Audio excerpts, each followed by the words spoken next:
দিল্লীৰ নেতাবিলাকে অসমক কিমান ভাল পায় এইকেইদিনত আপোনালোকে ছবিখন স্পষ্টকৈ দেখিছে। ইয়াৰ পাছতো যদি কোনোবাই কয় অসমক খুব গুৰুত্ব দিয়ে দিল্লীয়ে, সেই কথাটো আপোনালোকে যদি বিশ্বাসো কৰে, মই অন্ততঃ বিশ্বাস নকৰোঁ। কাৰণ অসমত বান বিভীষিকাৰ আজি 20টা দিন হৈ গ'ল। এই 20টা দিনত প্ৰধানমন্ত্ৰী, গৃহমন্ত্ৰী কোনো নাহিল।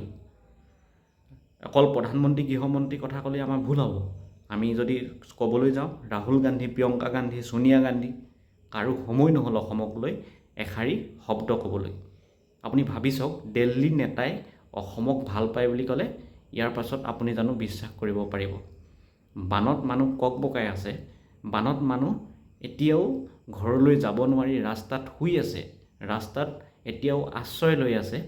তাৰ পাছতো মানুহ এতিয়ালৈকে 99-100জন মানুহৰ এতিয়ালৈকে ডেড বডি এতিয়ালৈকে উদ্ধাৰ হৈছে।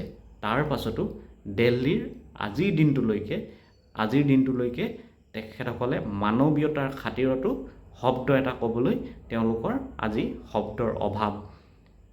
এই মুহূৰ্তত যদি আৰু কেইদিনমানৰ পাছত যদি অসমত নিৰ্বাচন হ'লহেঁতেন, দিল্লীৰ সেইকেইজন নেতাই ইয়াত ঘঁৰিয়ালৰ চকু পানী টুকিবলৈ দীঘলীয়া লাইন পাতি থাকিলেহেঁতেন। কিমানবাৰ যে এতিয়ালৈকে আহিলেহেঁতেন এই 20টা দিনত আপুনি মই হয়তো কল্পনাও কেতিয়াবা নকৰিলোহেঁতেন।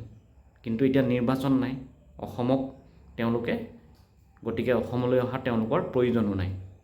নিৰ্বাচন আহিলে তেওঁলোকে ঘঁৰিয়ালৰ চকু পানী টুকিবলৈ আহে। অসমীয়া মানুহবোৰ আৱেগিক, সেইবাবে অসমীয়া মানুহৰ আৱেগক লৈ তেওঁলোকে খুব ভালকৈ জানে কেনেকৈ আৱেগটোক মানুহে সমৰ্থনলৈ ৰূপান্তৰ কৰিব পাৰি।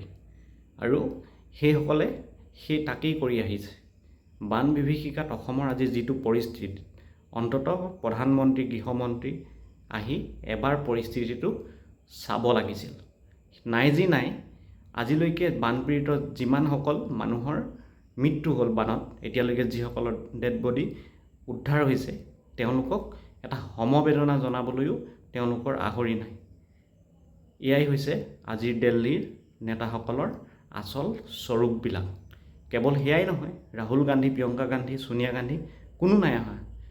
আৰু এইসকল নেতা যেতিয়া অসমলৈ আহিব, আমাৰ মানুহবিলাকে, আমি অসমীয়া মানুহবিলাকে তেওঁলোকৰ সভা শুৱনি কৰিবলৈ আমি সদায় আগবাঢ়ি যাওঁ।